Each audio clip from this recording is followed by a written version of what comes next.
Tuan Tanah adalah dewa. Bab 687. Ah! Sepotong kulit dan daging sepanjang sekitar 10 cm di lengan Zhao Tianhao terpotong. Dia menjerit kesakitan, tetapi sebelum dia bisa berteriak di tengah jalan, Qin Ming menginjak wajahnya, dan jeritan itu langsung berubah menjadi rengekan yang tidak jelas. Maafkan aku. Ini pertama kalinya aku menyembelih sapi. Teknikku tidak begitu bagus jadi aku memotong dagingmu juga. Seluruh kulit manusia terbuang sia-sia. Sayang sekali. Qin Ming berkata dengan penuh penyesalan seolah-olah dia telah mengalami sesuatu yang sangat disesalkan. Sudah kubilang, akulah yang menyuruh para troll internet bayaran untuk memfitnahmu. Aku salah. Aku janji tidak akan melakukannya lagi. Tolong lepaskan aku kali ini. Zhao Tianhao lahir di keluarga Zhao, salah satu dari 4 keluarga besar di Beijing. Ia terbiasa hidup mewah. Bagaimana ia bisa menahan rasa sakit karena melukai darah dagingnya sendiri? Ia terus memohon. Seperti dugaan Qin Ming, dalang dibalik penyebaran rumor dan fitnah online terhadapnya adalah Zhao Tianhao. Sekarang setelah dia menerima pengakuan pribadi Zhao Tianhao, dia sangat marah hingga mencibir. Maaf, jawabanmu terlalu lambat. Kau harus menerima pukulan lagi. Qin Ming terkenal karena perlakuan yang diterimanya, jadi bagaimana mungkin dia bisa membiarkan Zhao Tianhao pergi begitu saja. Dia melambaikan tangannya dan mengayunkan pedangnya lagi, memotong sepotong daging Zhao Tianhao lagi. Melihat Qin Ming begitu kejam dan akan mengulitinya hidup-hidup tanpa ragu-ragu, Zhao Tianhao pun ketakutan setengah mati. Saudara Qin, aku mohon padamu untuk memberiku kesempatan lagi. Aku berjanji akan menceritakan semuanya kepadamu. Tolong jangan potong dagingku lagi. Aku terlalu malas untuk bertanya. Ceritakan saja semua hal buruk yang telah kau lakukan sejak kau berusia 20 tahun. Jika kau ragu lebih dari 2 detik, aku akan memotong 2 potong dagingmu hingga kau menjadi tak lebih dari seonggok tulang. Di bawah intimidasi dan ancaman pemotongan daging dari Qin Ming, Zhao Tianhao menyerah dengan patuh dan menceritakan semua hal buruk yang telah dilakukannya setelah dia berusia 20 tahun, termasuk fakta bahwa dia menggunakan segala macam cara tercela untuk meniduri beberapa selebriti wanita di industri hiburan. Terkenal atau tidak, ada lebih dari 30 selebritis dan model muda yang pernah dipermainkan oleh Zhao Tianhao, beberapa di antaranya bahkan dia tidak ingat nama-namanya. Setelah mengungkap skandal sensasional seperti itu, Qin Ming tentu tidak akan melewatkan kesempatan untuk mendiskreditkan Zhao Tianhao sepenuhnya dan membalas budi, jadi dia merekam semuanya dengan ponselnya. Zhao Tianhao butuh waktu 1 jam penuh untuk menyelesaikan semua hal memalukan yang telah dilakukannya. Setelah selesai, dia jatuh ke tanah seperti bola yang kempes. Dia tahu bahwa begitu skandal ini bocor dan diungkap oleh media, bukan hanya akan menimbulkan kegaduhan, tetapi dia juga akan menghadapi hukuman penjara. Sekalipun keluarga Zhao berkuasa, mereka tidak dapat menahan tekanan opini publik. Saya sudah mengatakan semua yang perlu saya katakan. Saya mohon Anda untuk tidak membocorkan hal-hal ini. Saya bisa memberi Anda sejumlah besar uang, 10 juta. Jika Anda merasa itu tidak cukup, kita bisa membicarakannya. Zhao Tianhao memohon. Membayar sejumlah uang agar tetap diam juga merupakan salah satu metode yang biasa dilakukannya agar tidak terbongkar. Jangan sebut-sebut soal uang padaku, aku tidak menginginkannya. Ada beberapa hal yang tidak bisa dilakukan dengan uang, kata Qin Ming dengan nada menghina.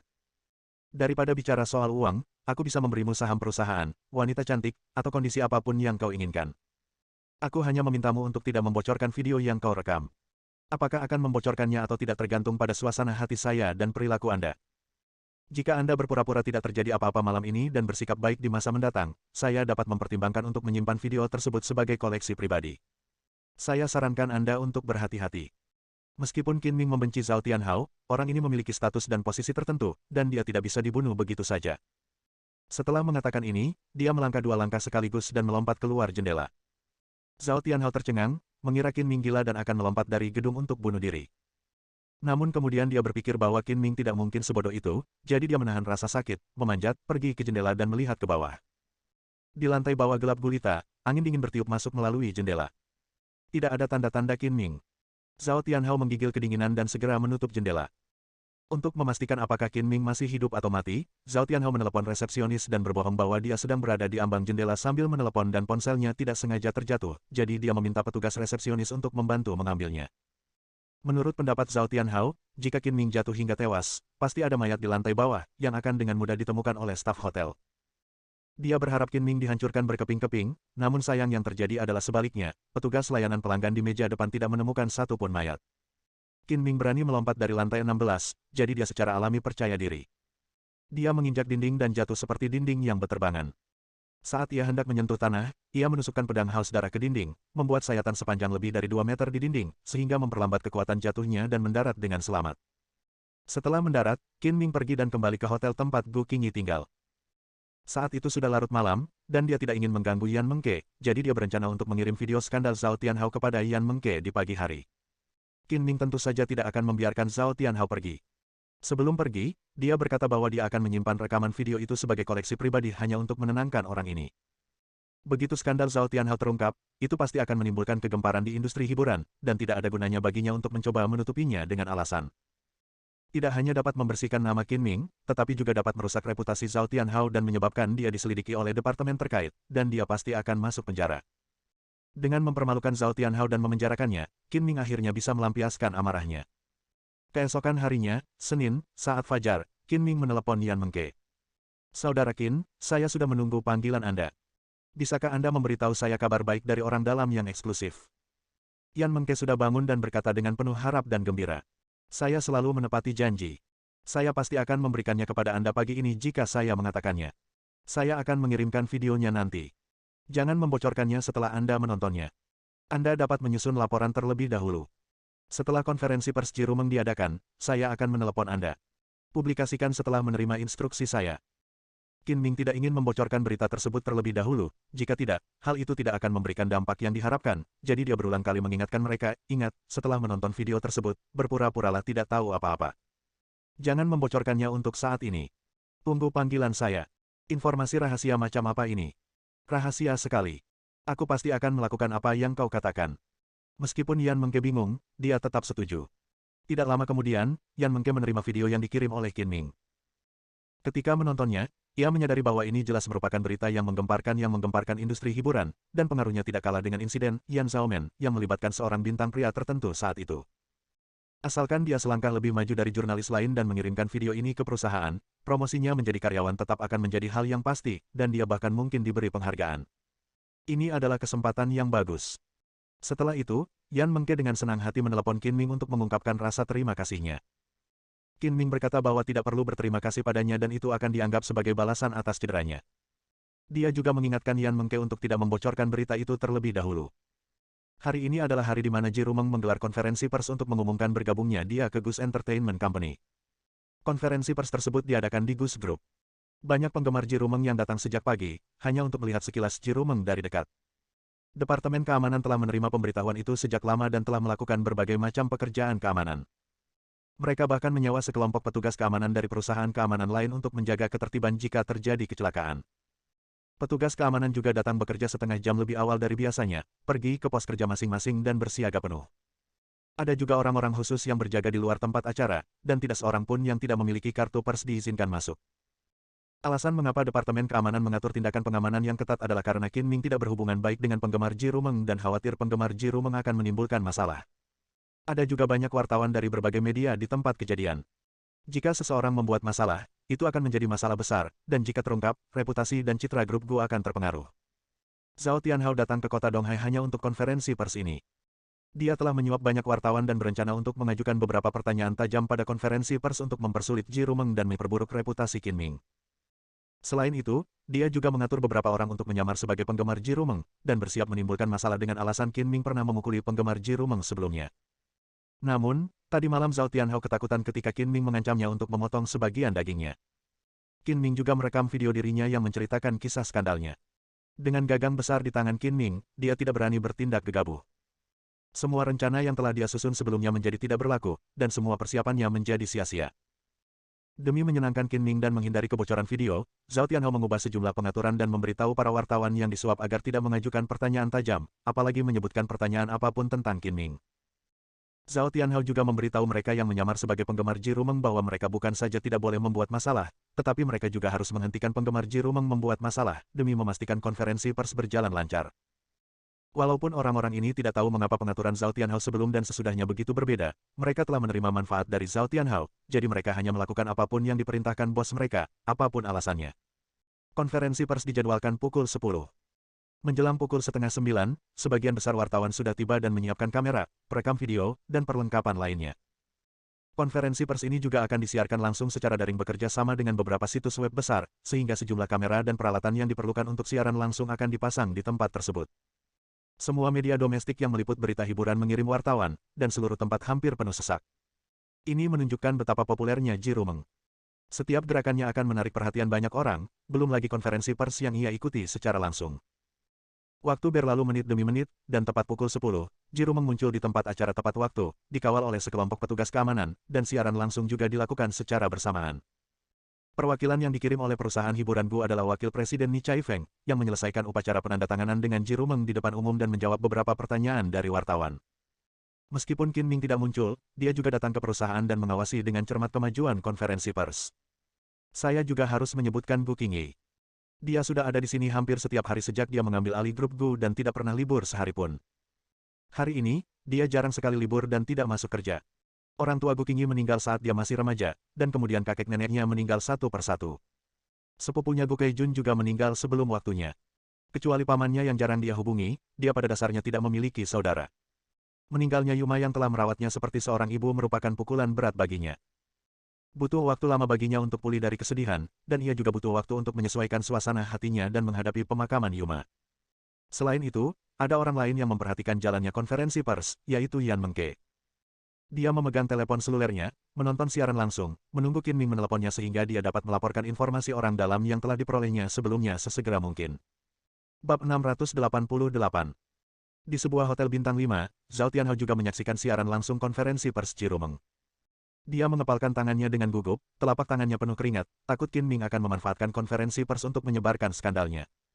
Meskipun Zhao Tianhao telah memotong 2 potong daging, lukanya tidak dalam karena berada di lengannya. Setelah diperban, luka itu tidak memengaruhi gerakannya, tetapi akan sulit disembuhkan dalam waktu singkat. Rasa sakit akibat luka itu kadang-kadang membuatnya merasa seolah-olah sakit itu ada di dalam hatinya, yang mana lebih menyakitkan daripada membunuhnya. Bagaimanapun, Zhao Tianhao adalah keturunan langsung dari keluarga Zhao, salah satu dari 4 keluarga besar di Beijing. Dia bisa mendapatkan apapun yang dia inginkan dan hanya sedikit yang berani menghentikannya. Namun, dia diganggu di depan Qin Ming. Dia tidak bisa menelan penghinaan ini. Itu adalah rasa malu terbesar dalam hidupnya. Setelah Qin Ming pergi tadi malam, Zhao Tianhao minum banyak anggur sendirian sampai dia mabuk. Saat dia minum, dia juga berpikir untuk membalas dendam pada Qin Ming, tetapi Qin Ming memiliki pengaruh untuk menghancurkan reputasinya, jadi dia harus menanggung penghinaan tidak peduli seberapa besar itu. Dalam siaran langsung, Ni Chai-feng dan Ji-rumeng duduk bersama, dan di sebelah mereka ada asisten dan agen Ji-rumeng, Sister Ping, dan asisten sekretaris Ni Chai-feng. Keempat wanita yang duduk bersama membuat Ji-rumeng tampak semakin cantik. Di antara hadirin terdapat wartawan dari berbagai media, memegang mikrofon, dan sesekali seseorang berdiri untuk mengajukan pertanyaan. Nona Ji-rumeng, apakah rumor yang beredar di internet tentang Anda dan Qin Ming Xian benar? Tanya seorang wartawan. Bahkan jika wartawan yang disuap oleh Zhao Tianhao tidak mengajukan pertanyaan tentang Qin Ming, beberapa orang tetap mengajukannya. Bagaimanapun, Qin Ming dan Ji-rumeng memiliki skandal, tetapi Ji-rumeng tidak pernah keluar untuk mengklarifikasinya. Sekarang adalah kesempatan yang baik untuk bertanya. Ji-rumeng tersenyum dan berkata, saya tidak mengklarifikasi masalah ini di depan umum karena Qin Ming dan saya hanyalah teman biasa. Kami tidak bersalah. Dengan kata lain, skandal Anda palsu. Seseorang dengan karakter buruk seperti itu tidak layak untuk Anda. Reporter itu melanjutkan, saya punya pertanyaan lain. Nona Ji-rumeng, mengapa Anda berteman dengan seseorang dengan karakter buruk seperti itu? Saya ingin mengklarifikasi untuk teman saya Qin Ming. Semua laporan tentang dia di internet adalah rumor yang memfitnah dan tidak dapat dipercaya. Saya dapat menjamin dengan reputasi saya bahwa dia pasti orang yang baik. Ji-rumeng menjawab dengan suara lantang, dan sejauh yang saya tahu, seseorang dengan sengaja memfitnahnya di balik layar. Reporter selalu mencari hal-hal menarik, dan semakin dalam cerita di balik layar, semakin baik. Mendengar hal ini, seorang pria berkacamata langsung berdiri dan bertanya, jika benar seperti yang dikatakan Nona Ji-rumeng, lalu siapa orang yang bersembunyi di balik layar? Melihat hal ini, Zhao Tianhao sangat marah hingga hampir menghancurkan buku catatannya. Apa yang ditakutkannya menjadi kenyataan. Ia berharap bisa mencekik reporter yang mengajukan pertanyaan itu. Aku tidak tahu soal itu. Meskipun Ji-rumeng menduga bahwa Zhao Tianhao adalah dalang di balik kejadian itu, dia tetap harus bertahan di industri hiburan dan tidak bisa mengatakannya di depan umum. Reporter berkacamata itu terus bertanya, Nona Ji-rumeng, saya ingin mengingatkan Anda dengan ramah bahwa Anda adalah figur publik dan Anda harus lebih bertanggung jawab atas apa yang Anda katakan. Jika Anda tidak tahu, mengapa Anda mengatakan itu? Jika Anda mengatakan sesuatu tanpa bukti, Anda tidak bertanggung jawab jika mengatakannya. Pertanyaan orang ini agak tajam, dan beberapa sengaja ditujukan pada Ji-rumeng. Seperti kata pepatah, semakin terkenal Anda, semakin banyak masalah yang akan Anda hadapi. Ada banyak wartawan yang hadir yang disuap oleh bintang lain yang iri pada Ji-rumeng dan sengaja mengajukan pertanyaan sulit. Reporter berkacamata itu adalah salah satunya. Ini bukan dugaan saya yang tidak berdasar, karena saya sangat yakin dengan karakter Tuan Qin Ming. Dia pasti tidak akan percaya dengan hal-hal yang digosipkan di internet, jadi saya yakin ada yang sengaja memfitnahnya, tetapi saya tidak tahu siapa orang ini. Ji Rumeng menjelaskan. Pada saat ini, ponsel Ni Chai Feng di sakunya bergetar. Dia diam-diam mengeluarkan ponselnya dan melihat ide penelepon. Itu adalah panggilan dari Qin Ming. Saat ini sedang diadakan konferensi pers. Jika Qin Ming tidak memiliki sesuatu yang penting untuk dilakukan, dia pasti tidak akan menelepon. Ni Chai Feng mengatakan sesuatu kepada asisten di sampingnya, lalu berjalan meninggalkan panggung, menemukan sudut yang tenang, dan menjawab telepon. Bos Qin, apa yang ingin Anda bicarakan dengan saya? Nanti saya kirim videonya. Sejauh manapun konferensi pers ini berlangsung, konferensi pers itu harus dihentikan sementara dan video yang saya kirim harus segera diputar di depan umum. Video itu pasti akan menimbulkan sensasi setelahnya. Saya yakin Anda bisa mengatasinya dengan kemampuan Anda. Ni Chai Feng sangat bingung tentang video apa yang akan dikirim Qin Ming padanya, dan mengapa dia akan mengganggu konferensi pers dan memutarnya di depan umum, tetapi Qin Ming adalah manajer umum, jadi dia harus melakukan apa yang dimintanya. Dengan keraguan di hatinya, Ni Chai Feng menerima video yang dikirim oleh Qin Ming. Karena Qin Ming memintanya untuk segera memutarnya di depan umum, dia tidak punya waktu untuk menontonnya. Dia bergegas kembali ke tempat tersebut dan meminta staf terkait untuk melakukan persiapan. Ni Chai Feng baru pergi selama 2 atau 3 menit, dan beberapa wartawan masih terobsesi dengan isu seseorang yang memfitnah Qin Ming di balik layar. Ji Rumeng menanggapi dengan sabar dan hati-hati, menghindari kesalahan bicara atau alasan apapun untuk menuduhnya melakukan sesuatu. Maaf mengganggu kalian semua, luangkan waktu sebentar untuk menonton video. Setelah itu, Nona Ji Rumeng akan menjawab pertanyaan kalian. Ni Chai Feng menyela Ji Rumeng saat dia menyelesaikan penjelasannya, berkata dengan ekspresi minta maaf. Video apa? Kenapa kamu ingin kami menonton video? Nona Ji Rumeng belum menjelaskan pertanyaannya dengan jelas. Apakah ini tipuan? Carilah alasan untuk berhenti sejenak selama beberapa menit sehingga Anda dapat mendiskusikan tanggapan Anda secara pribadi. Para wartawan yang hadir di sana langsung mulai berbicara, mengatakan bahwa terlalu mendadak bagi mereka untuk menonton video itu dan mereka tidak mendapat peringatan sebelumnya. Tidak peduli bagaimana para reporter berdiskusi atau mengungkapkan ketidakpuasan mereka, Ni Chai Feng memerintahkan staf untuk segera memutar video, dan adegan itu juga disiarkan langsung di internet. Melihat ini, Zhao Tianhao tiba-tiba mendapat firasat yang sangat buruk. Ketika reporter sialan itu terus memintanya untuk memfitnah Qin Ming, dia tiba-tiba ingin memutar video itu. Dia punya firasat kuat bahwa itu adalah video yang direkam Qin Ming tadi malam. Proyektor dan peralatan lainnya segera disiapkan, lampu di tempat diredupkan, dan gambar video diproyeksikan ke layar. Foto itu hanya memperlihatkan wajah seorang pria dengan ekspresi jelek. Ia tampak tergeletak di tanah, menceritakan skandalnya ke kamera. Pria di layar itu tidak lain adalah Zhao Tianhao. Hanya dengan sekali pandang, seluruh kepala Zhao Tianhao berdengung seolah-olah meledak, dan dia tidak bisa lagi mendengar apapun yang dia katakan selama siaran langsung. Qin Ming, aku menyapa seluruh keluarga leluhurmu selama 18 generasi. Setelah tertegun selama beberapa detik, Zhao Tianhao tiba-tiba melompat berdiri, mengumpat dengan keras, meraih laptop dan membantingnya ke atas meja dengan kejam. Dengan suara ledakan, laptop itu terpental dan menimbulkan serangkaian percikan api, lalu pecah menjadi 2 bagian, hancur total. Selanjutnya, Zhao Tianhao bertingkah seperti orang gila, membalikkan meja, melempar kursi, dan menghancurkan barang-barang di kamar tidur. Dalam waktu singkat, seluruh kamar hotel menjadi berantakan. Zhao Tianhao sangat tidak beruntung. Ketika dia sedang menghancurkan barang-barang, dia tidak sengaja menyentuh kabel listrik lampu meja. Dia tersengat listrik dan gemetaran, lalu terduduk di lantai. Untungnya, Hotel Bintang 5 itu memiliki langkah-langkah keamanan yang baik. Begitu terjadi kebocoran, aliran listrik akan otomatis terputus. Kalau tidak, Zhao Tianhao pasti akan tersengat listrik hingga meninggal. Pada konferensi pers, sekelompok wartawan gempar setelah menonton video kurang dari 2 menit, dengan diskusi yang riuh di mana-mana. Ni Chai Feng terkejut. Dia tidak pernah menyangka Qin Ming akan memberinya video seperti itu. Zhao Tianhao tidak hanya mengakui memfitnah Qin Ming di balik layar, tetapi juga mengungkapkan bahwa dia menggunakan segala macam cara yang tercela dan tidak tahu malu untuk mempermainkan bintang wanita. Ini jelas merupakan skandal terbesar dalam industri hiburan dalam 5 tahun terakhir. Beberapa reporter cerdas bahkan tidak mau repot-repot membaca sisa video, tetapi langsung menemui Ni Chai Feng dan meminta salinan video. Para reporter lainnya, takut tertinggal, bergegas mengepung Ni Chai Feng, dan suasana pun menjadi kacau. Manajer Ni, bagaimana Anda mendapatkan video ini? Seberapa autentik video ini? Hampir semua wartawan menanyakan pertanyaan ini. Meskipun konten video tersebut eksplosif dan sensasional, mereka harus terlebih dahulu memastikan keasliannya. Ni Chai Feng adalah wakil presiden Gu Entertainment dan manajer Departemen Hubungan Masyarakat. Dia berpikir cepat dan menjawab sambil tersenyum, ini dikirimkan kepada saya secara anonim. Departemen teknis telah menganalisis video tersebut dan menemukan bahwa video tersebut tidak dirusak dengan cara apapun. Kata-kata yang diucapkan oleh orang dalam video tersebut seharusnya benar dan dapat dipercaya.